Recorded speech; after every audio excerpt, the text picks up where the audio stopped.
저는 결혼 생활을 한 지 10년이 조금 넘은 40대 여자예요. 10년 넘게 같은 직장을 다니면서 맞벌이 중이죠. 그러면서 초등학교에 다니는 아직 어린 두 남매를 열심히 키우고도 있고요. 결혼해서 이렇게 살아보니 결혼이라는 것은 정말 현실이라는 것을 저는 뼈저리게 느끼고 있는 중이죠. 특히 시댁이라는 남과 다름없는 사람들이 가족으로 묶인 관계라는 것이 쉽지 않다는 것을 저는 정말 절실하게 알았어요. 그렇기에 무엇보다 남편과 제가 이룬 가정을 가장 중요하게 생각하며 살아야 한다는 사실 역시 알게 되었고요. 물론 결혼 처음부터 그걸 아는 사람이 어디 있겠어요. 하지만 저희 부부는 10여 년간의 이런저런 사건을 겪다 최근 충격적인 일을 겪고 앞으로는 무조건 우리 가족만을 위해 살겠다는 결심을 하게 되었죠. 저는 그런대로 평범한 집에서 자랐어요. 집은 다복한 편이었죠. 제 위로는 2살 많은 언니가 있고 아래로는 3살 어린 남동생이 있거든요. 저희 부모님은 공장을 운영하셨어요. 어머니도 거의 매일 공장으로 아버지와 함께 나가 일을 같이 하시는 상황이라 늘 맞벌이를 하는 상황이었죠. 하지만 아무래도 부모님이 직접 공장을 운영하셨기 때문에 엄마는 집과 공장을 왔다 갔다 하면서 저희를 돌보시고 살림을 하셨죠. 언니도 있고 동생도 있었기 때문에 저는 외롭지 않게 자랐던 것 같아요. 무엇보다 저는 언니와 남동생 사이에 낀 강한 둘째잖아요. 그래서 학창 시절부터 늘 친구도 많았고 제가 해야 할 일은 알아서 잘 챙기며 살았던 것이지요.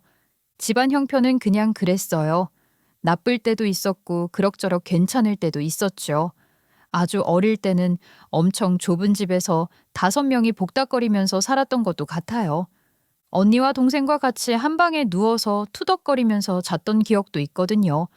그러다 제가 좀 자라 유치원에 다닐 때였나 그때 아파트로 이사를 갔다가 초등학교에 입학할 무렵에는 다시 좁은 반지하 새방으로 이사를 갔던 기억도 있어요. 엄마는 그 시절을 떠올리면 아직도 진저리를 치세요. 아유, 그때를 다시 살려면 나는 못할 것 같다, 진짜. 지금 이만큼 사는 것만으로도 엄마는 너무 행복해.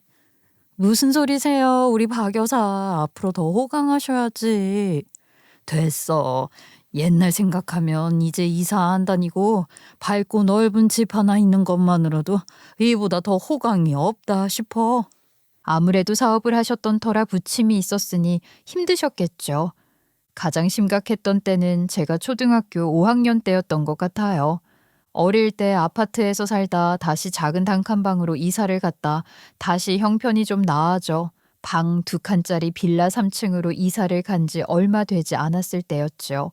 이제 해도 잘 들고 곰팡이 냄새가 안 나는 집이라 좋아했던 것도 잠시 어느 날 갑자기 낯선 사람들이 와서 집안 여기저기에 빨간 딱지를 붙이더군요. 저희 식구는 뿔뿔이 흩어졌어요. 중학생인 언니는 시골 할머니 댁으로 보내지고 저는 시내 이모 집으로 그리고 동생은 고모 집에 맡겨졌어요. 거기서 아마 6개월 정도 살았던 것 같아요. 아빠는 그 이후로도 한 1년은 못 봤던 것 같고요. 저희를 각각 다른 집에 맡겨놓고 엄마도 자주 오지 않아 엄마 얼굴도 보기 힘들었죠. 나중에 알았지만 아버지 사업이 다시 약간 일어나려고 할 때 아버지가 친한 분에게 사기를 당하신 것이었다 하더군요. 갑자기 사기를 당해 아버지는 빚쟁이를 피해 도망을 가고 그간 일구었던 것을 전부 다 날리셨던 것이라고 해요. 아버지는 그러면서 그 사기꾼을 잡겠다고 전국을 떠돌았고 엄마도 그런 아버지를 찾으려고 같이 전국을 뒤지고 다녔던 것이죠. 저는 그때 그런 어른들의 사정을 알기에는 너무 어리고 철없었던 때잖아요. 그래서 이모 집에서 사는 것도 나쁘지 않았어요. 아들만 있던 이모랑 이모부가 저를 엄청 이뻐해 주셨기 때문이죠. 이모부는 평범한 직장인이셨고 이모는 학교 선생님이셨어요. 넓고 깨끗한 집에 주말이면 온 가족이 나가서 놀이동산도 가고 외식도 하는 생활이 저희 가족과는 너무 달랐어요. 그래서 저는 나름대로 재미있게 잘 지냈죠. 무엇보다 저희 가족들과 가장 달랐던 점은 매일 아침마다 이모부가 양복을 차려입고 출근을 하시던 모습이었어요. 이모도 아침마다 예쁘게 화장을 하고 단정한 옷을 입고 출근을 하셨죠. 저는 그 모습이 너무 좋았어요. 매일 작업복 아니면 편한 옷만 입고 출근을 하던 부모님만 보다가 그 모습을 보니 너무 멋있었거든요. 그래서 그때 저는 나는 나중에 꼭 저렇게 살아야겠다고 결심을 했어요. 그리고 그 결심이 나중에 현실로도 이어졌죠. 그런 우여곡절을 거치다가 우리 가족이 다시 같이 살게 된 건 그 다음 해였어요. 저희 상황을 보다 못한 할머니가 남은 재산을 전부 처분해서 남은 빚을 해결하고 아빠를 찾아오신 거였죠. 덕분에 아버지는 공장을 다시 되찾아 운영할 수 있었어요. 그날 이후로 저희는 할머니와 함께 살게 되었고요. 언니는 지금에야 웃으며 이야기하지만 혼자 시골로 내려가 지냈던 그 시간에 대한 상처가 아직도 남아있다고 하더군요. 아무래도 그 당시가 사춘기였으니 갑자기 가족과 친구들과 떨어져 살아야 하는 일이 언니에게는 감당하기 힘들었을 거예요. 그렇게 언니가 마음고생을 하는 걸 보고 할머니가 결단을 하셨던 것이죠. 하지만 그 일 때문에 집안은 난리가 났어요. 삼촌과 고모가 저희를 찾아와서 왜 할머니 재산을 저희 아빠가 전부 다 가져가냐고 대판 싸우고 따지고 난리가 났던 것이죠. 그 넓은 논밭을 왜 상의도 없이 팔아요? 그 돈 다 어디 있어? 엄마 어떻게 우리에게 이러실 수 있어요? 맞아. 우리도 엄연히 지분이 있어요. 그거 엄마 돈 아니야. 우리도 받을 몫이 있어. 뭐야? 이 쌍놈의 것들이 뭐가 어쩌고 어째? 내 돈이 아니야. 아이고, 내가 자식을 잘못 키웠구나. 니들 시집장가 갈 때 큰애가 니들에게 어떻게 했어? 그거 잊었어? 아무리 그래도 전 재산을 다 형우 주는 건 아니지. 맞아. 엄마 이러면 우리 고소할 거야. 이것들이 오냐? 고소해라. 고소해. 어디 할 테면 해봐. 할머니는 기세등등하게 화를 내면서 집에 와 행패를 부리는 삼촌과 고모의 등짝을 마구 때려서 내쫓으셨어요. 하지만 삼촌과 고모는 아주 막장으로 나갔죠. 특히 고모는 집에 데리고 있던 동생을 끌고 와서 저희에게 짐짝 부리듯 던져놓고 온갖 막말을 퍼붓고 갔어요. 그 기억 때문에 동생은 아직도 고모 이야기만 나오면 치를 떨어요. 제일 어린 막내고 평소 고모가 아주 이뻐해서 믿고 맡겼던 것인데 실제로는 집에서도 눈치를 엄청 보고 나름 구박을 받았던 것이죠. 하지만 그 일로 가장 충격을 받은 사람은 아버지셨어요. 평소 사업을 할 때는 가장 맏형이자 오빠로 많이 도와줬는데 지금 이렇게 힘든 상황인데 돌변하는 동생들을 보고 이를 악무셨다고 해요. 그 이후로는 정말 절치부심해서 일만 열심히 하셨고요. 다행히 그 이후로 사업은 잘 되었어요. 아니 그 정도가 아니라 사업이 불같이 일어났다는 말이 맞을 정도로 번창했죠. 그리고 그 이후부터 저희 가족은 꽤 여유롭고 넉넉하게 살았고요. 집도 큰 평수의 강남 아파트가 되었고 엄마도 이제는 더 이상 공장에 나가서 일을 돕지 않아도 될 정도로 얼추 꽤 큰 중소기업 수준으로 사업이 커져버렸어요. 그러자 이제는 고모와 삼촌이 다시 찾아와서 친한 척을 하더군요. 참 사람이 뭔지. 그래도 아버지나 제 동생은 차갑게 대했지만 엄마는 그 마음을 이해한다고 했어요. 저도 그때는 미웠지만 크고 보니 뭐 서운한 마음이 들 수는 있었겠다 싶기는 해요. 물론 그렇다고 어린 조카 앞에서 그런 행동을 한 건 아니긴 하지만 말이죠. 그렇게 저희 가족은 그 이후로는 큰 어려움 없이 잘 살았어요. 아버지와 어머니는 할머니에게 끝까지 최선을 다해 잘 모셨고 할머니도 넉넉하고 평온한 노후를 보내시다 돌아가셨죠. 저는 넉넉한 형편 덕분에 뒷바라지 잘 받고 좋은 대학 잘 가서 취직도 좋은 곳으로 잘했어요. 언니는 돈에 한이 맺혔다며 대학 졸업하자마자 사업을 시작해서 지금까지도 꽤 잘 운영을 하고 있는 중이고요. 회사에 취업하고 얼마 있지 않아서 만난 사람이 바로 남편이에요. 이제 막 회사에 적응을 한 참이었는데 친구가 갑자기 소개팅 대타 좀 해달라고 하도 부탁을 해서 그냥 나가서 밥이나 먹고 오자는 마음으로 나갔는데 거기 나온 사람이 남편이었던 것이죠. 죄송해요. 연락 받으셨죠? 오늘 원래 나오기로 한 친구가 갑자기 일이 생겨서요. 아, 괜찮습니다. 오히려 이렇게 저희 둘만 만난 게 더 운명 같기도 하고 저는 더 좋아요. 네? 더 좋다니요? 아, 제가 말이 헛나왔나 봐요. 갑자기 너무 미인이 나오셔서 제가 긴장을 했어요. 이렇게 말하며 얼굴을 붉히는 남편이 참 귀여워 보였어요. 맑은 얼굴에 성실하고 선량해 보이는 사람이었고요. 남편의 직업은 중학교 선생님이었어요. 그래서 더 호감이 갔죠. 그 사람도 마찬가지였고요. 저희는 원래 그러기로 약속이라도 한 듯이 자연스럽게 사귀게 되었어요. 연애는 아무 문제도 없었죠. 그 사람은 화를 낼 줄도 모른다 싶을 정도로 조용하고 인자한 사람이어서 제가 뭘 하든 다 받아주었고 자상하고 또 따뜻했거든요. 그래서 너무 좋았어요. 2년 정도 사귀고 결혼 이야기가 나와서 인사를 드렸을 때도 저희 부모님은 물론 언니며 남동생도 다 제 남자친구를 좋아했어요. 당시 살아계셨던 할머니도 이뻐하셨고요. 저 역시 남자친구 집으로 인사를 갔는데 남자친구 집안도 평범했어요. 남자친구 아버지가 암으로 남자친구가 중학생 때 일찍 돌아가셨다는 걸 빼면 사는 형편도 나쁘지 않았고 안정된 가정에서 잘 자란 사람이었죠. 남자친구에게는 회사를 다니는 형이 한 명 있었고 평생 가정주부를 한 홀어머니가 계셨죠. 집안 형편이 그런대로 넉넉했던 이유도 남자친구 아버지가 생전에 사업을 운영하셨는데 그게 잘 되던 회사였기 때문이었어요. 앞으로는 그 회사를 형이 물려받아서 운영을 할 예정이라고 하더군요. 그러니 집안 재산도 모자라지 않은 편이라 예비 시어머니는 저희가 결혼할 때 작은 아파트 한 채를 전세이기는 했지만 얻어주셨어요. 저희 집에서도 성의껏 혼수를 잘 채워 넣었고요. 거기에 저희 아버지가 우리 예비 사위차 없다고 작은 세단도 하나 사주실 정도로 양가는 서로 만족하는 듯 보였어요. 서로 사이도 좋았죠. 예비 시어머니도 저에게 며느리 잘 왔다, 우리 집 복덩이다 하셨거든요. 그래서 저는 결혼하면 정말 행복하게 잘 살 것이라 생각을 했어요. 그렇게 저희는 양가의 축복 속에 결혼을 했죠. 저희는 맞벌이를 하면서 열심히 살았어요. 그리고 양가에 할 만큼 열심히 했고요. 하지만 시간이 지날수록 시어머니는 점점 바라는 것이 많아지시더라고요. 양가 거의 비슷하게 찾아뵙고 용돈도 드렸지만 시어머니는 그것으로 만족하지 않으셨어요. 그리고 늘 저에게 이러셨죠. 너희 집은 여유가 많잖니. 그러니까 네가 좀 더 신경 쓰면 좋겠다. 알다시피 우리 아들은 너무 착해서 네가 하자고 하면 다 할 거야. 네, 신경 많이 쓸게요. 그래, 명심해. 아들에게는 내가 일일이 이야기를 하기 어렵잖아. 그러니까 네가 알아서 해야 한다.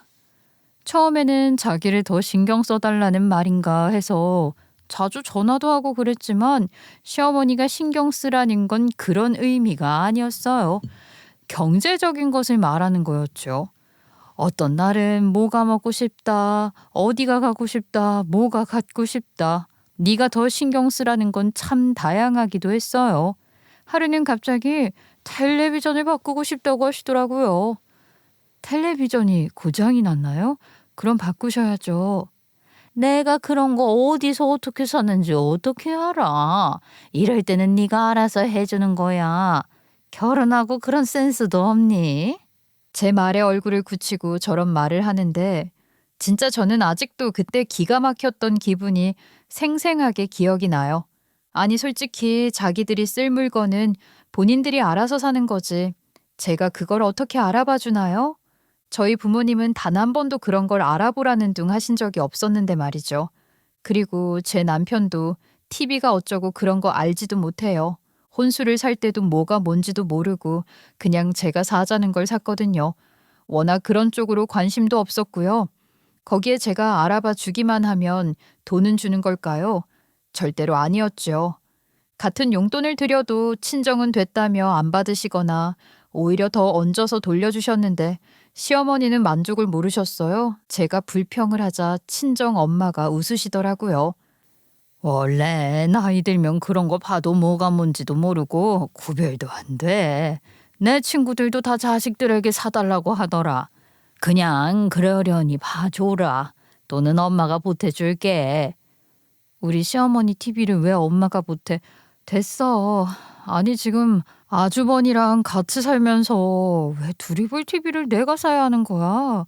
진짜 짜증나. 아들에게 말하기 불편한가 보지. 그냥 좋게 생각해. 엄마가 달래주기는 하셨지만 솔직히 일도 바빠 죽겠는데 TV 알아보는 것도 귀찮았어요. 아무튼 저는 적당한 TV로 골라서 사서 보내드렸죠. 그것도 거의 100만 원 돈이라 돈도 너무 아깝더라고요. 이게 시집살이인가 싶어서 기분도 별로였고요. 그런데 더 기가 막힌 일은 뭔지 아세요? TV를 받자마자 아주버니에게 전화가 걸려왔다는 거예요. TV를 뭐 이렇게 작은 걸 사서 보냈어요. 적어도 60인치는 넘어야지. 요새 이런 작은 TV를 누가 본다고. 이거 환불하고 더 큰 걸로 다시 주문해요. 그게 작아요? 집 거실도 작은데 그보다 더 크면 머리가 아프실 거예요. 어머님 요새 눈도 아프시다고 하시잖아요. 아니 TV를 우리 엄마만 보는 것도 아니고 돈도 잘 벌고 집도 잘 산다면서 너무 아끼네. 시댁에 이깟 TV 하나 사주는 거 못할 거 없잖아요. 동생은 차도 사줬다면서. 이따위 말을 듣는데 진짜 너무 어이가 없었어요. 아무리 제가 동생 아내라고 해도 저게 저에게 함부로 할 이야기는 아니지 않나요? 그래서 제가 거기서 오기가 생기더라고요. 이런 말도 안 되는 요구를 다 들어주다가는 완전히 호구 하나 잡혔다 생각할 것 같아서 저는 단호하게 못한다고 그랬어요. 그거 환불하면 반품비도 많이 들어요. 더 큰 걸 원하시면 환불금이랑 차액 내시고 아주버니가 다시 주문하세요, 그럼. 뭐라고요? 나보고 주문을 하라고요? 네, 저는 TV 잘 알지도 못하니 직접 보시고 마음에 드시는 걸로 고르셔야죠. 제가 구입한 곳 연락처 보낼 테니까 전화하시고 교환하세요. 그러고 저는 전화를 끊어버렸죠. 일하는 중이라 바쁘다고 하면서요. 당연히 그걸로 난리가 났어요. 바로 그날 저녁에 시어머니가 저에게 전화해서 시숙에게 말을 너무 막 하는 거 아니냐고 혼을 내길래 저도 조목조목 따졌어요. 어머니, 정말 어머니가 그렇게 큰 TV가 보고 싶으신 거예요? 지금 TV도 저희 신혼집 TV보다 큰 거예요. 그것도 100만 원이나 돼요. 그보다 더 크면 어머니 어지러워요. 그건 모르겠고 바꾸라면 바꾸지 그걸 왜 네 시숙에게 직접 하라고 시켜. 네가 공손하게 어떤 걸로 했으면 됐겠냐고 물어보고 바꾸면 되잖아. 버릇없게.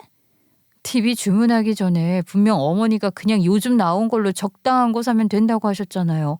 그래서 저는 그 말에 따른 거예요. 근데 이제 와서 작다고 하시면 어째요? 뭐라고? 그때 아주버니도 아무 말 없었어요. 정말 원하는 게 있으면 돈 좀 보태서 직접 바꾸시라고 한 건데 그게 뭐가 문제예요? 설마 그 차액 몇십만 원 아까워서 그러시는 거예요? 솔직히 교환을 하려면 그럴 수도 있었어요. 솔직히 어려운 일도 아니었고요. 하지만 예의가 아니잖아요. 저에게 TV를 맡겨놨나요? 저는 어차피 욕먹을 거 그냥 지금 욕먹고 앞으로 호구는 되지 말자 싶었던 것이죠. 제가 처음부터 따박따박 따져대며 강하게 나오자 시어머니도 더 이상 말을 못했어요. 아주버니도 마찬가지였고요. 그 이야기를 듣고 남편 역시 한숨을 쉬면서 잘했다고 하더군요. 형은 늘 어릴 때부터 그랬어. 부모님이 뭐 해주는 거 당연하게 생각하고 늘 바라고. 오죽했으면 내가 대학 다니면서 과외를 해서 형 용돈 해줬다니까. 뭐? 아니 집이 가난한 것도 아닌데 왜 당신 과외한 돈을 가져가? 형이 씀씀이가 좀 커. 그래서 늘 돈이 부족했거든. 그때야 내가 뭐 힘이 있나? 어릴 때부터 하도 뺏어가서 그러려니 했지 뭐. 정말 기가 차더라고요. 아무리 그래도 그렇지. 회사 다니면서 대학생 동생이 과외한 돈까지 가져가는 사람이 형이라 할 수 있나요? 아주버니는 그때까지도 시어머니와 함께 살고 있었어요. 남편 말로는 원래 일찍 결혼을 했었지만 저와 연애를 시작할 무렵 이혼을 했다고 하더군요. 이혼을 하면서 신혼집으로 시댁이 해준 집에 위자료까지 얹어주고 거의 빈몸으로 나와서 시어머니와 함께 살고 있는 거였어요. 결혼 생활은 3년 정도였는데 다행히 애는 없었다고 했고요. 무슨 사연인지는 모르지만 하는 꼴을 보아하니 별로 좋은 남편은 아니었겠다 싶었어요. 대학을 졸업하고 바로 아버님이 운영을 하시던 회사에 들어가 일을 배우는 중인데 언젠가는 회사를 물려받을 것이었죠. 돌아가신 시아버지가 세웠다는 회사는 현재 창업 때부터 시아버지와 같이 일을 하시던 분이 대표로 있으면서 아주버니에게 일을 가르치는 중이시라고 하더군요. 회사 지분은 그분이 3분의 1 정도를 가지고 있었고 나머지를 시모와 아주버니 그리고 남편이 나눠서 가지고 있는 중이었고요. 일이라도 잘해서 얼른 회사라도 이어받으면 좋으련만 아주버니가 그럴 리가 있겠어요. 일도 잘 못하고 회사 평판도 좋지 않은가 보더라고요. 회사를 넘겨받아야 하는 시기가 한참 지났는데도 지금의 대표님이 대표 자리를 내려놓지 않는다며 아주버니는 아주 마음이 많이 상한 상황이었어요. 그러니 아주버니는 기회가 있을 때마다 그 대표가 회사를 자기 걸로 안다는 둥, 나이만 먹고 떠날 때를 모른다는 둥 험담을 많이 했어요. 시어머니도 처음에는 그 사람이 그럴 사람이 아니다, 편을 드는 것 같다가 자기 아들이 계속 욕을 하니 어쩌겠어요. 마음이 아들에게로 기울어 결국 그게 싸움으로 번지는 것 같더라고요. 뭐 그러거나 말거나 남편은 사업에 관심이 없었어요. 그리고 저도 그게 좋았어요. 사업이라는 것이 좋을 때는 좋지만 한 번 잘못되면 어떻게 되는지 저는 누구보다 잘 알고 있잖아요. 그래서 저는 아침마다 남편과 함께 출근했다 같이 퇴근하는 이 생활이 만족스럽고 너무 좋았거든요. 저희 결혼 생활은 행복했어요. 물론 시어머니가 도중에 선을 넘기도 하고 간간히 아주버니가 사고를 쳐서 회사가 난리가 나니만이 대표님이랑 싸우고 돈을 가져가니 어쩌니 하는 일들도 있었지만 저는 시댁 일과는 최대한 거리를 두려고 했어요. 그리고 남편에게도 그렇게 하라고 신신당부를 했고요. 그 사이에 큰아이도 태어났어요. 첫 아이를 낳았을 때도 시댁과 친정은 차이가 많이 났죠. 당연히 저희 부모님이며 언니, 동생은 모두 병원비며 조리원비 서로 내려고 하고 애에게 필요하다면 무조건 다 사다 나르고 유난을 떨었어요. 하지만 시어머니요? 병원비 보태라고 돈 조금 주고 끝이었죠. 시아주버니? 전화 한 통도 없었어요. 나중에 애기 100일 때나 얼굴을 비추고 끝이었죠. 솔직히 돈이고 그런 거 안 주셔도 괜찮아요. 저도 바라는 거 없었거든요. 하지만 그러면서도 저희에게 계속 생활비며 생일이며 뭐며 자기들을 챙기고 선물을 바라는 건 좀 아니지 않나요? 아니 다 떠나서 시어머니는 남편의 어머니라 그렇다고 쳐도 아주버니 생일까지 챙기라는 건 오버 아니에요. 그것도 애 낳은 지 몇 달 되지도 않은 사람에게 말이죠. 너는 정신이 없니? 어떻게 시아주버니 생일도 안 챙겨? 어제 생일이었는데 네가 생일 축하 전화도 안 해서 너무 섭섭하다고 하더라. 너 진짜 우리 집 며느리 맞아? 어머니, 저 애 낳은 지 100일도 안 지났어요. 어제 남편이 전화하고 선물도 보냈다면서요. 그러면 된 거잖아요. 네가 안 했잖아, 네가. 어떻게 너는 며느리가 되어서 하나밖에 없는 아주버니 생일도 안 챙기냐? 정신 똑바로 차려. 그렇게 화를 내든가 말든가 저는 무시했어요. 솔직히 아이를 낳고서 정신이 없어서 친언니 생일도 제대로 못 챙기고 사는데 제가 왜요? 그걸로 저는 남편에게 한참을 퍼부었어요. 결혼하고 나서 처음으로 제가 언성을 높여서 화를 낸 일이었죠. 그래놓고 정작 시아주버니가 조카들을 위해서 양말 한 짝 사주는 걸 보지도 못했어요. 100일이며 돌이며 초등학교 입학할 때 삼촌이며 이모들이 사준다는 책가방. 그런 건 꿈도 못 꿨어요. 용돈 당연히 1,000원 한 장 준 적도 없죠. 그래놓고 본인은 이제 대표 취임을 할 거라는 둥, 외제차를 뽑았다는 둥 하면서 명품의 외제차를 끌고 다니는 꼴이 진짜 밉상의 꼴불견이었어요. 저는 그냥 관심을 끊었죠. 그러다 드디어 아주버니는 결국 회사 대표로 취임을 했어요. 그간 계속 싸우면서도 버티던 대표님이 끝까지 버티시나 했더니 그분도 나이가 들고 건강도 힘들어서 이제는 그만 쉬고 싶다고 하셨다더군요. 아마 질려서 놔버린 것도 같으셨어요. 그래도 취임식이니 저희 가족은 다 총출동을 했죠.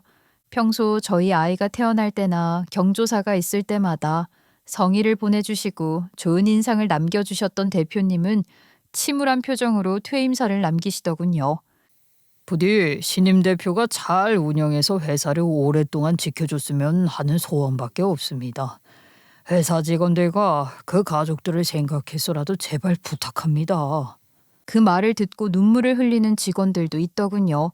저는 그때만 해도 대표님이 회사에 큰 애정이 있구나 했지.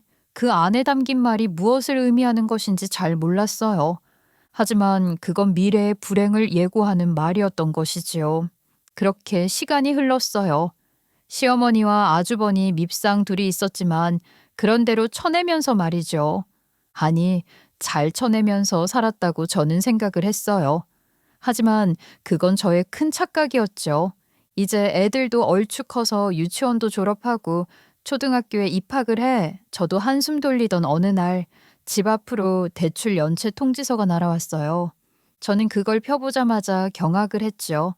그건 남편 앞으로 된 대출 독촉장이었기 때문이었어요. 당장 그날 밤에 난리가 났어요.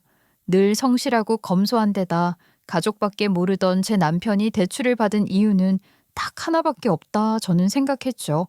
그건 바로 시댁 때문이었을 거예요. 그것도 아니면 이 인간이 어디서 바람을 피우던가요. 하지만 제 예상은 들어맞았어요. 남편은 얼굴이 하얗게 질려서 싹싹 빌더군요. 나 진짜 안 해주려고 했는데 형이랑 엄마가 정말 한 달 내내 사정을 해서 어쩔 수가 없었어. 난 명의만 빌려준 거야. 내 돈은 한 푼도 안 들어갔어. 진짜야. 당신 바보야? 명의를 빌려주는 게 어떤 뜻인지 몰라? 왜 자기 명의는 두고 남의 명의로 대출을 받아? 형이 자기 명의로는 대출이 아예 막혔다고 해서 내 명의만 빌려주면 이자고 뭐고 형이 전부 다 알아서 갚겠다고 했어. 진짜야.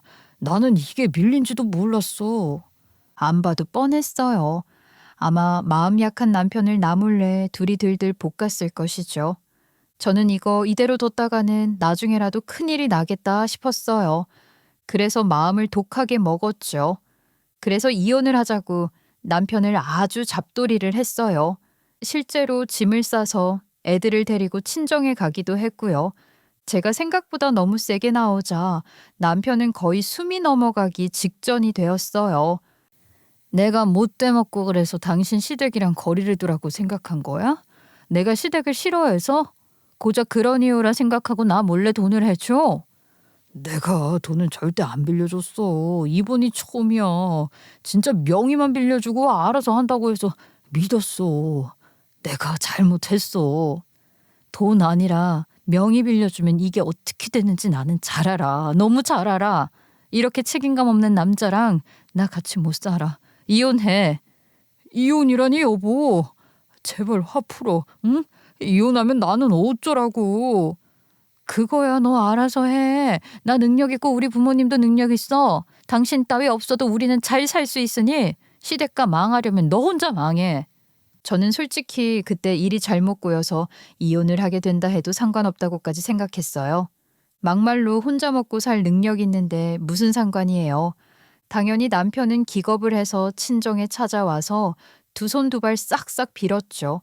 아버지도 안타까워는 하셨지만 그냥 넘어갈 일은 아니라는 걸 아셨기 때문에 그냥 돌려보내셨어요. 엄마는 오히려 저보다 더 강경하셨죠. 이혼을 해도 괜찮다고 너 하고 싶은 대로 하라고 하셨어요. 그 누구보다 고생을 해보셨으니까요. 남편에게 다시는 절대로 이런 일을 하지 않겠다는 약속을 받고 저는 그 대출을 당장 없애고 오라고 그래야 받아준다고 했어요. 그러자 남편이 황급히 시댁을 찾아간 모양이더군요. 이 난리가 났다고 하자 시어머니는 뭐 저에게 전화가 와서 서운하다느니 가족끼리 그럴 수 있니 어쩌고 해대고 아주버니도 자기가 진짜 다 갚을 거라는 둥 잠깐 꼬여서 연체가 된 거지 이제껏 잘 갚았다는 둥 사업하면 이런 사정 알지 않냐는 둥 온갖 헛소리를 했지만 저는 싹 무시했어요. 결국 시모가 대출을 다 갚아주는 조건으로 저희는 겨우 화해를 했어요. 저는 남편과 진짜 진지한 이야기를 나누었죠. 제가 겪었던 과거 경험까지 전부 다 하면서 말이죠. 나는 솔직히 아주버니 못 믿겠어. 사업은 진짜 목숨 걸고 해야 하는 건데 보면 겉멋만 들었고 일을 하는 태도가 진지하지도 않아. 그리고 명의를 빌린다니 말이 돼?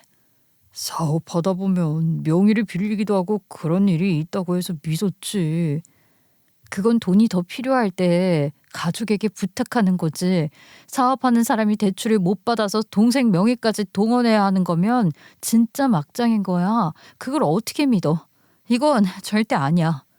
그러고 보니 그렇네. 당신 말 들으니 이상하네. 예전 대표님도 그렇게 걱정을 많이 하셨다고 하는데 대체 사업이 어떻게 되고 있는 건지 알아봐야겠어. 신경 꺼. 그리고 나는 우리 애들 친척집 전전하는 거 절대 못 보니까 알아서 해. 물론 남편도 다시는 그런 일이 없을 거라고 맹세를 했죠. 그렇게 사건은 간신히 지나가는가 했어요. 그로부터 한 달 정도 지났을까? 하루 주말에 시어머니에게 전화가 오더라고요. 그리고 대뜸 한다는 소리가 이랬어요. 너네 옷방으로 쓰는 방 있지? 그거 비워라. 나 들어가야 하니까. 네? 그게 무슨 소리세요? 집이 팔렸어. 그러니 내가 너네 집에 가서 살아야겠다. 니네 시아주버님은 회사 근처에서 집을 구했다고 하니 그리 알고. 집이 팔렸다니. 어머니, 사시던 집 파셨어요? 거기가 얼마짜리인데 어떻게 말 한마디 없이 그걸 파셨어요? 네가 네 남편 대출 다 없애라며. 그거 없으면 우리 아들이 돈이 없는데 어쩌니. 당장 빚을 갚아야 다른 대출을 받지. 그래서 내가 빚 좀 갚아줬다. 왜? 그것도 불만이야? 시어머니와 아주버니가 살던 집은 시아버지가 살아계실 때부터 살아오던 집이었는데 평수도 넓고 노른자위 땅에 있는 거라서 가격이 엄청났어요.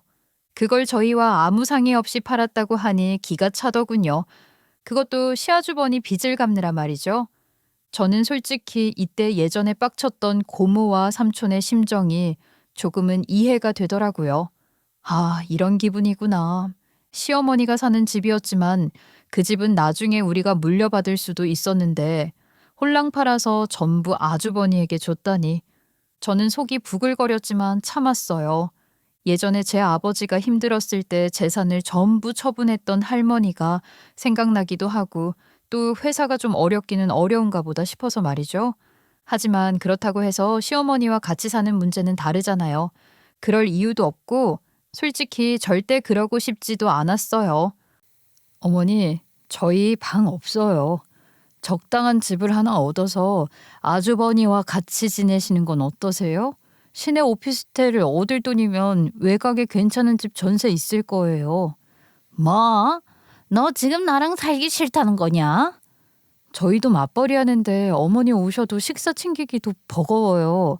전셋집 얻을 돈이 모자라면 저희가 좀 보탤게요. 너는 시애미가 같이 산다는데 그것도 못 받니?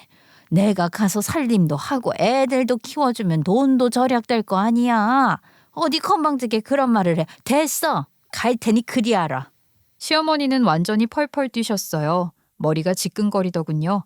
하지만 아무리 생각해도 저는 절대로 시어머니와 함께 살 수는 없었어요. 절대로. 남편 역시 어이없어 했어요. 남편도 시어머니에게 전화를 해. 늘 살던 대로 둘이 같이 사셔라. 우리는 좀 힘들겠다. 좋게 이야기했지만 절대 들으려고도 하지 않는다고 하더군요. 그리고 그 다음 주 갑자기 초인종이 울리더니 누군가가 마구 현관문을 두드렸어요. 바로 시어머니와 시아주버니였죠. 갑자기 쳐들어온 시어머니는 큰 가방을 2개를 들고 들어와 휙소파에 자리를 잡고 앉더군요. 아주 당당했어요. 야, 됐고. 오늘부터 여기 있을 테니 당장 방 치워. 못하겠으면 내가 안방에 있으마. 아니, 아무리 그래도 갑자기 어떻게 이러세요? 미리 말이라도 하고 오셔야죠. 재수씨, 말 좀 가려해. 그때 갑자기 시아주버니가 나서며 버럭 고함을 지르더군요. 그리고는 저에게 눈을 희번떡거리며 마구 화를 내며 언성을 높였어요. 너무하는 거 아니야? 이 집안에 며느리가 둘도 아니고 고작 하나뿐인데 며느리가 돼서 시어머니랑 사는 것도 싫다는 거야 지금? 지금 저에게 고함 지르시는 거예요? 지금 상황을 이렇게 만든 게 누구신데요? 그러면 아주버니는 왜 같이 못 사신다는 건데요? 아주 윗사람 무서운 줄 모르고 따박따박 말대꾸하지. 너는 처음부터 글러먹었어. 니들 결혼할 때 처음 집 얻어준 사람 누구야? 이 집도 따지고 보면 우리 엄마 거야. 야, 지금 말 다 하셨어요? 예의를 좀 지키세요. 그런다고 들을 사람이 아니죠. 이제는 아예 막장으로 나가기로 했는지 시아주버니는 무섭게 언성을 높이며 고함을 지르더군요. 제가 기가 차서 대꾸도 안 하고 서 있는데 그때 상황을 보며 뒤에 서 있던 남편이 갑자기 제 앞으로 나섰어요. 그리고 저를 자신의 등 뒤로 숨기더군요. 이 사람이 싸움을 말리려고 일어나 왜 일어나 하던 순간 충격적인 일이 벌어졌어요. 갑자기 남편이 아주버니 얼굴로 주먹을 휘두른 것이죠. 급작스럽게 얼굴을 가격당한 아주버니는 악하며 바로 쓰러졌어요. 저는 놀라서 얼어붙었어요. 시어머니 역시 마찬가지였죠. 평소 언성 한 번 높인 적도 없는 사람의 급작스러운 행동이 너무나도 충격이었던 것이죠. 하지만 그보다 더 충격적인 것은 또 다시 일어났어요. 뒤이어 남편의 입에서 너무나도 믿기 힘든 말이 튀어나왔던 것이죠. 야, 회사 몰래 팔아먹고 빚까지 진 주제에 뭐가 어쩌고 어째? 너 그 돈 다 어떻게 했어? 당장 사실대로 말 못해? 불의의 일격을 맞고 쓰러져 있던 남편의 형은 화가 나서 덤비려다 남편의 말을 듣더니 바로 얼굴이 창백해지더군요. 저는 남편이 그렇게 분노하는 걸 처음 보았어요. 말 못해? 지금 회사가 남의 손에 헐값으로 넘어가게 생겼는데 뭐가 어째? 어디다 대고 야라고 고함을 질러? 너 빨리 바른 대로 말해. 아니 그게 다 오해야 오해. 내가 다 설명할게. 남편은 몹시 흥분한 것처럼 보였어요. 빨리 말하라고 다그치면서 형에게 다시 덤벼들려고 해서 시어머니와 제가 달려들어 겨우 말렸죠. 그러고도 남편의 형은 어물쩍 넘어가려면서 집을 나가려고 하더군요. 그래서 제가 몸을 날려 못 나가도록 막았어요. 어머니, 아주버님 잡아 앉히세요. 이거 그냥 넘어갈 일 아니에요. 전 재산을 날리고 어머니가 길바닥에 나앉게 되었다는 말이라고요. 아니야, 설마. 너 이번 빚만 갚으면 앞으로 더 잘 된다며. 사업 확장하느라 그런 거지 매출은 더 올랐다며. 다 거짓말이었니? 아이 좀 나 봐요. 내가 다 설명한다니까. 일단 좀 나중에 이야기를 할게. 시어머니도 정신이 없어 보이더군요. 충격이 큰 것 같았어요. 저희는 겨우 남편의 형을 붙잡아 앉히고 자세히 물어봤죠. 남편의 형은 끝까지 이건 오해라는 둥, 아직 해결이 안 되어서 그렇지 돈이 들어올 곳이 있다는 둥 온갖 소리를 해댔어요. 하지만 그런 헛소리를 듣던 남편이 방으로 가더니 종이 뭉치를 가지고 와서 자신의 형 면전에 그걸 던지고 일갈했어요. 내가 다 알아봤어. 너 회사 담보로 도박했지? 거기다 사채까지 써서 도박한 거 내가 모를 줄 알아? 대출? 너 지금 빚 못 갚아서 신용불량자라며? 그걸 어떻게? 그리고 뭐 오피스텔? 회사 앞에서 혼자 살아? 야, 너 바람 피워서 예전 영수에게 고소당하고 전 재산 다 내주고 이혼한 것도 모자라서 여자를 또 얻어서 살림을 차려? 그게 무슨 소리야? 너 회사 일에 집중하려고 회사 옆에 가서 살아야겠다면서. 그래서 보증금 받아갔잖아. 엄마, 정신 차려. 여자가 한 명이면 그러려니 해. 이 쓰레기가 두 집 살림을 차려놓고 오가면서 만나고 있었어. 그것도 전부 엄마 집 팔고 사채 써서. 시어머니는 그 자리에 털썩 주저앉았어요. 저는 급히 서류를 살펴보았어요. 예전에 남편이 저와 대화를 나누다가 회사 일이 이상하다고 알아봐야겠다고 지나가는 말로 하더니 진짜 그 이후로 형의 뒷조사를 한 거였더라고요. 그것도 아주 꼼꼼하게 말이죠. 그간 순한 사람이라고만 생각했지만 막상 나서서 제대로 해보자고 하면 할 때는 정말 제대로 일을 하는 사람이 바로 남편이었거든요. 남편의 형은 정말 쓰레기 중에 쓰레기, 개차반 중에 개차반이었어요. 이미 회사 재정은 엉망인데다가 최근에는 도박으로 넘겨서 깡패 같은 놈들이 회사를 드나들면서 협박을 하고 있는 상황이었어요. 기가 차게도 도박 판돈으로 회사를 걸었었던 것이죠. 저는 영화에서나 그런 일이 있는 줄 알았는데 사진에 찍힌 회사 정문에는 깡패 같은 사람들이 돈을 갚으라고 진을 치고 있었어요. 남편의 형은 그 와중에도 변명만 하더군요. 그건 사기야. 내가 진짜 될 판이었는데 갑자기 나도 이럴 줄은 몰랐어. 그 입 다물어. 나 진짜 한 대 더 치고 싶은 거 참고 있으니까. 정말 그때는 저도 할 수만 있다면 한 대 치고 싶더군요. 거기에 개인적으로 진 빚이며 밀린 카드값, 카드론에 밀린 월세와 자동차 할부금까지 기가 찼어요. 우리 가족에게는 10원 한 장 안 쓰고 같이 살던 시모에게도 돈 쓰는 게 아까워서 생일 때 선물 하나, 용돈 한 푼 제대로 안 하던 인간이 애인 둘을 숨겨놓고 거기에는 돈을 아주 펑펑 쓰고 있었더라고요. 시어머니는 덜덜 떨기까지 했어요. 너 이러려고 집을 팔라고 했던 거야? 사채비 갚으려고? 너 도박으로 집을 날리고 그 집이 어떤 집인데 우리 가족의 추억이 있는 집인데 아버지가 회사를 어떻게 세웠는데 엄마가 먼저 집 팔아서 빚 갚자고 했잖아. 내가 먼저 팔자고 했어? 뭐라고? 네가 그게 할 말이야 야 이놈아 이걸 어떡할 거야? 남편의 분노는 어마어마했어요. 됐고 다 듣기 싫으니 둘 다 나가세요. 여기 우리 집이고 나 그동안 어머니나 형에게 받은 것도 없고 돈 받은 것도 없어. 그러니까 나가. 얘야 내가 미안하다 이런 줄도 모르고 미안해. 됐어요. 그럴 필요도 없어. 그리고 이 집? 이 집값만큼 나 그동안 돈 벌어서 엄마 부양하고 형 돈 해줬어. 이제 우리 각자 알아서 삽시다. 남편은 정말 말 그대로 둘을 내쫓아 버렸어요. 시어머니는 울부짖었죠. 미안하다고 나보고 어디를 가라고 그러냐고 하면서 매달렸지만 남편은 듣지 않았어요. 그간 긴 세월 동안의 모든 서름과 화가 폭발한 듯 보였어요. 저도 감히 말을 걸지 못할 정도였으니까요.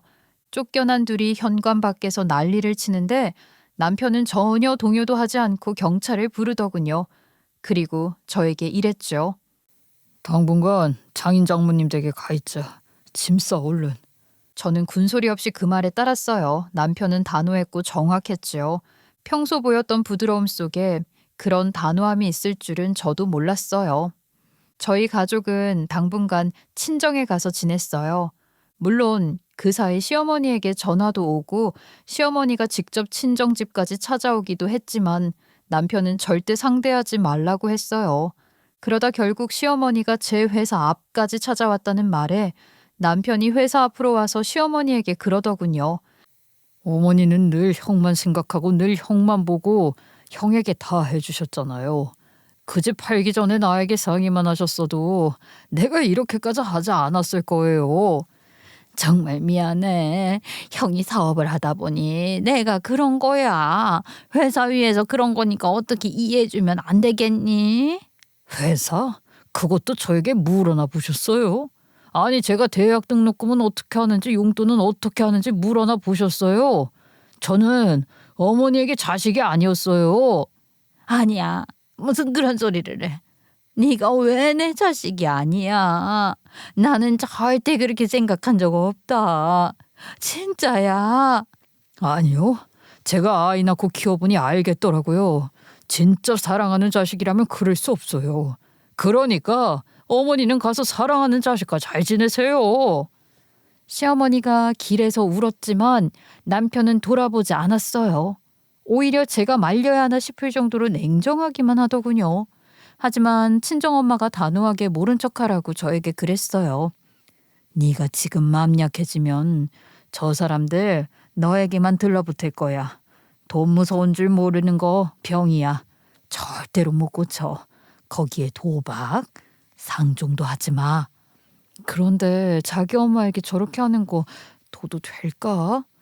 네 신랑처럼 인자한 사람이 저렇게까지 하는 것도 다 이유가 있으니 그냥 둬라. 오죽하면 저러겠니?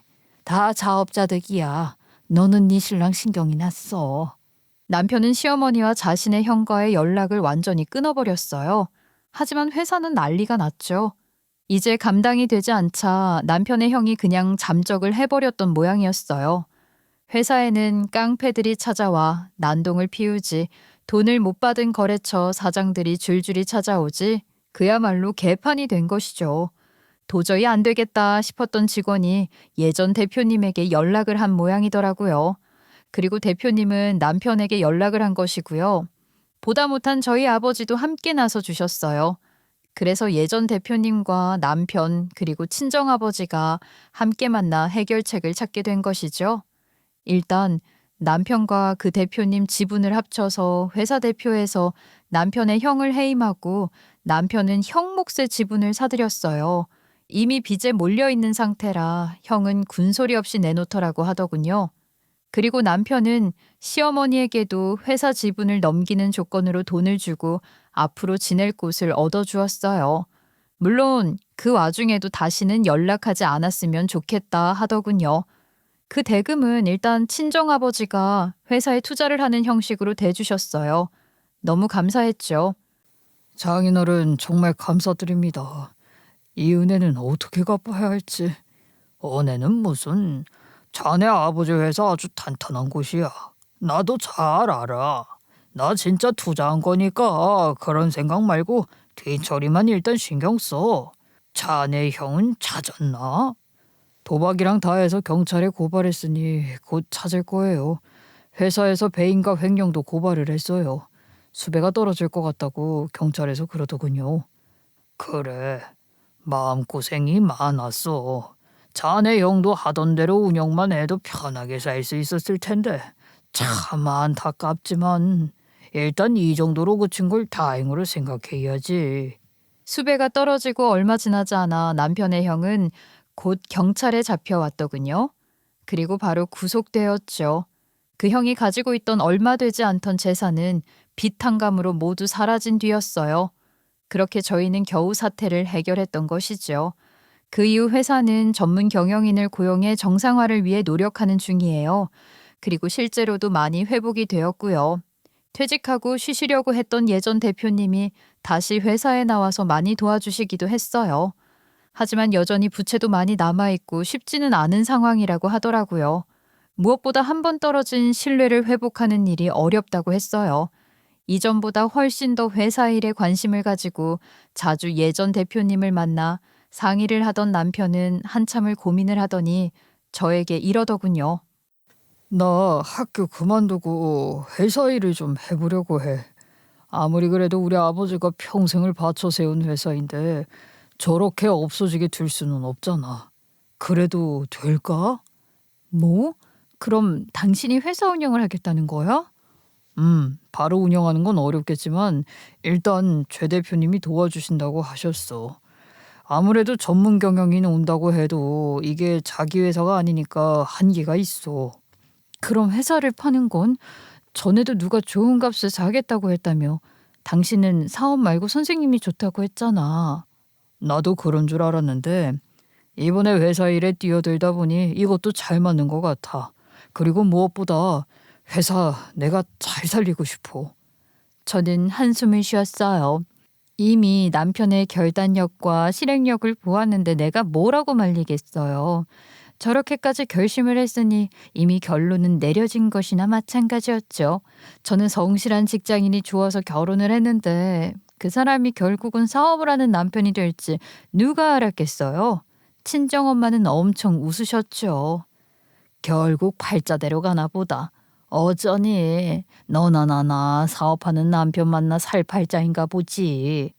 그런 팔자가 어디 있어. 아유 진짜. 나는 오히려 제부가 사업한다니까 더 좋다. 이제 할 이야기도 더 많아질 거 아니야. 나는 환영이야. 나도 앞으로 매형이랑 더 이야기도 많이 하고 도움도 많이 받아야겠어. 매형이랑 이야기하면 고민도 금방 해결이 된다니까. 저희 친정 식구들, 아버지와 언니는 남편의 이런 결정들 두 팔 벌려 환영하고 있어요. 동생 역시 그랬죠. 동생도 아버지 회사에 들어가서 일을 배우는 중인데 이제야 매형이랑 제대로 대화를 할 수 있게 되었다나요. 그 이후 친정아버지와 언니, 동생 그리고 남편 이렇게 넷이 자주 만나서 일 이야기도 하고 그러는데 이걸 좋아해야 할지 어째야 할지는 아직 모르겠어요. 남편의 형은 구속되어 감옥에서 오래 살 것 같아요. 죄질이 너무 다양해서 거기서 받은 형만 다 합해도 꽤 길거든요. 배임의 횡령의 사기까지. 죄명도 아주 다양해요. 재산도 남은 게 땡전 한 푼 없어요. 빚쟁이며 은행이 다 압류를 한 것도 있지만 같이 살던 여자들이 뒤통수를 쳤더군요. 그 여자들에게 온갖 명품이며 집이며 외제차며 다 갖다 바쳤건만 곁에 남기는커녕 오히려 있던 것들도 싹 팔아치우고 집 보증금까지 싹 빼서 미련 없이 떠나버렸더군요. 웃긴 건 남편의 형은 그래도 그중 한 명은 곁에 남아서 자기 옥바라지라도 해줄 걸 기대했었나 봐요. 시어머니가 둘 다 가보니 이미 집도 싹 빼고 남는 짐 하나 없이 떠나갔더라 했더니 그렇게 울었대요. 기가 막혀서 본인이 사고쳐서 실업자가 될 뻔한 회사 직원들과 그 가족들 그리고 길거리에 나앉게 된 자신의 어머니에게는 눈 하나 깜짝 안 하더니 그 여자들 생각하며 울었다니 시어머니도 기가 찼던 모양이었어요. 뭐 그렇게 감옥 생활을 오래 하고 나와봐야 남편의 형은 빈털터리가 되어 힘들게 살아야 할 것이지만 저희가 신경 쓸 일은 아니니까요. 가끔 시어머니가 면회를 가보는 모양이지만 시어머니도 상황이 여의치 않아 자주 가지도 못하는 모양이었어요. 시어머니는 남편이 얻어준 작은 10평짜리 아파트에서 살고 있는 중이에요. 그나마 전세라 매달 나가는 방값이 없어서 다행이죠. 남편은 시어머니에게 진짜 최소한의 생활비만 지원을 하고 나머지는 알아서 벌어서 쓰라고 통보했어요. 그리고 그 이후로는 연락도 하지 않고 찾아가는 일도 없고요. 앞으로 찾아오시지도 말고 전화도 하지 마세요. 오셔도 안 만나고 전화해도 안 받아요. 얘야, 내가 진짜 미안하다. 내가 어떻게 하면 마음이 좀 풀리겠니? 응? 내가 잘못했어. 너무 늦었어요. 그날 집으로 와서 화를 내실 때 이미 저희 관계는 끝났어요. 그러니까 앞으로 달라질 것이라는 기대하지 마세요. 오히려 제가 무섭고 독하다고 느낄 정도로 남편의 결심은 확고해요. 남편이 자세하게는 이야기하지 않지만 평생 동안 차남이라는 이유로 받았던 차별과 서름이 그렇게 만든 것이니 저는 간섭하지 않고 있어요. 사실 남편이 저렇게 단호한데 제가 나설 이유가 뭐가 있어요. 저 역시 고작 10년 남짓한 결혼 생활 동안 시어머니에게 질릴 대로 질린 상태잖아요. 그래서 저 역시 딱히 따로 시어머니를 찾아가는 일은 하지 않고 있는 중이에요. 물론 시어머니에게서 가끔 전화가 한 번씩 오기는 해요. 잘 지내니? 애들은 다 건강하지? 네, 잘 지내죠. 어머니도 건강하시죠? 뭐 늙어서 그런지 여기저기 아픈 데도 많고 내가 요즘 사는 게 아니다. 너도 알잖니? 네, 네가 좀 다시 이야기를 해보면 안 되겠니? 착한 내 아들이 왜 저렇게 됐는지 이해가 안 된다. 결혼하고 애가 바뀐 것 같아. 지영이 감옥에 있는데 신경도 안 쓰고. 어머니는 아직 모르신 것 같네요. 뭐라고? 아직도 그 착한 아들이 왜 저렇게 되었는지 모르시면 어떡해요? 결혼하고 변했으면 그게 전부 제 탓이에요? 기가 차서 끊을게요. 저 바빠요. 사람은 안 변한다고 했던가요? 지금 상황이 어려우니 기가 죽은 것뿐이지 언제쯤 모든 상황을 제대로 보고 마음속 깊이 뉘우치게 될지 아니 그런 날이 오기는 하는 것인지는 모르겠어요. 분명한 사실은 그때까지 저희가 시어머니를 다시 만날 일은 없다는 것이죠. 그 이후로 남편은 학교를 그만두고 회사에 출근을 하고 있어요.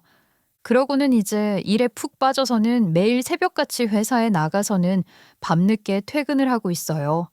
애들도 그렇고 저도 그렇고 얼굴 볼 시간이 예전에 비하면 빠듯하죠. 뭐 저야 이미 각오를 한 일이라 괜찮기는 하지만 사실 아쉬울 때도 있어요. 예전에 먼저 일찍 퇴근해서 제가 다니는 회사 앞으로 와서 저를 기다렸다. 제가 퇴근하면 같이 저녁을 먹으러 가고는 했던 그 시절이 말이죠. 하지만 이제 남편은 완전히 다른 사람이 되었어요. 눈빛은 예전보다 더 빛이 나고 매일매일 활기차게 살고 있죠. 그러는 걸 보면 진작에 사업을 하는 것이 맞았나 싶기도 하고요. 가족이라는 건 누구보다 어렵고 힘들 때 서로 지지해주고 도와줘야만 가족이라 할 수 있다고 저는 생각해요. 자신들이 모든 것을 가질 때는 혼자만 누리다가 힘들 때 짐만 떠넘기는 것이 아니라 말이죠. 그래서 저는 진정한 저희 가족, 우리를 위해 앞으로 더욱 행복하게 잘 살아보려고 해요. 그리고 그러기 위해 모든 일을 다 할 생각이고요. 여러분들에게도 혹시 이런 가족이 계신가요?